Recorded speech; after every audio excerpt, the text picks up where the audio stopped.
everyone, Kristina Werner here. Welcome to another video for assignmentsofstamp.com. Today I'm going to be using this stamp set with very large greetings. This is the XL greeting stamp set, and there is a coordinating die set that you can purchase separately if you'd like. But today, this video is focusing on distress inks and how you can use them for watercolor backgrounds in two different ways. This first way is by ink smushing. So I'm smushing my ink pad down onto a slick surface. This is an easy clean matte from Tonic. And I've smushed on 4 different colors. I'm using mustard seed, picked raspberry, peacock feathers, and seedless preserves. Kind of like put them out in a little bit of an organic pattern. And then I'm spritzing down the inks with my distress sprayer that just has clean water in it. It's activated those inks, made them much more fluid.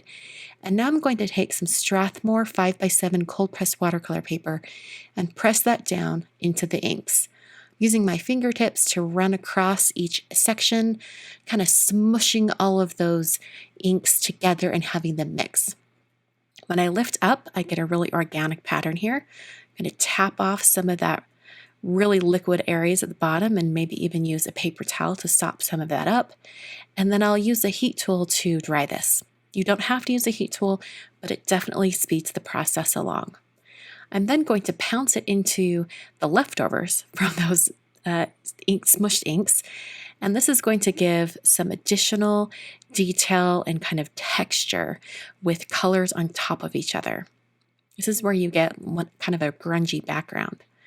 Now at this point, I really loved that blue color at the bottom, and I wanted to add more blue to the overall look of this. So after I pounced through and added some more colors, I hit that with my heat tool, and then I cleaned off my mat, and I'm going to do just peacock feathers. So I've got a little bit of that color. I'm going to spritz it down quite a bit, make it super liquidy, and then pounce the corner of my piece down into that color. Now, it didn't really give too much of a blue shade, but it was just enough to change that big block of pink that was in that top corner. So I ended up doing this twice.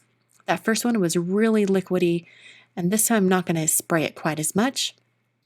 And it's going to give me a little bit more of a concentrated blue shade. So I'm just going to hit that with my heat tool until everything is dry.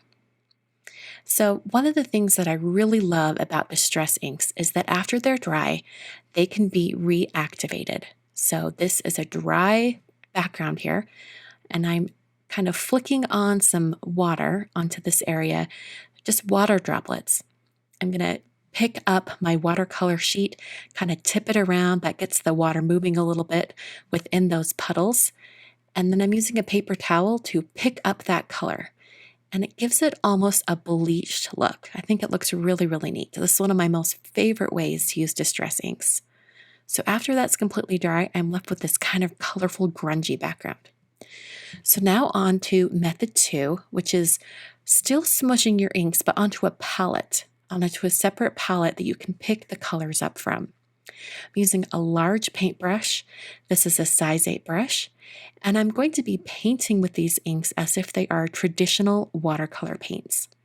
Starting with mustard seed, being very messy, just sort of painting blobs of color. And I'm also, after I start painting with one color, I might dip my brush in water and kind of spread that around. The colors don't mix quite as much this way. There's definitely more of a defined edge to each color. So after I have my initial colors down, I hit that with that heat tool, and then I come in with a second layer of color.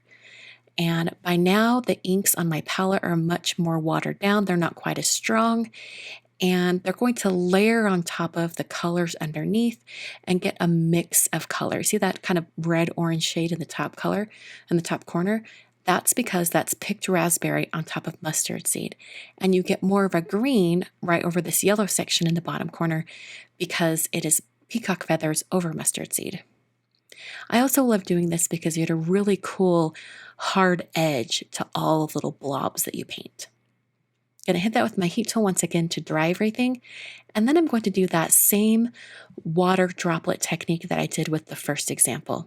Just spraying the water into my hand and then flicking the water droplets onto my project. I'll tip that so I get a little of that water moving, and then place my paper towel over the top to pick up those colors. And on this one in particular, you really can see the water droplet texture because there's more wide areas of color. So now I'm going to bring in that stamp set. We're going to do some stamping directly over the top.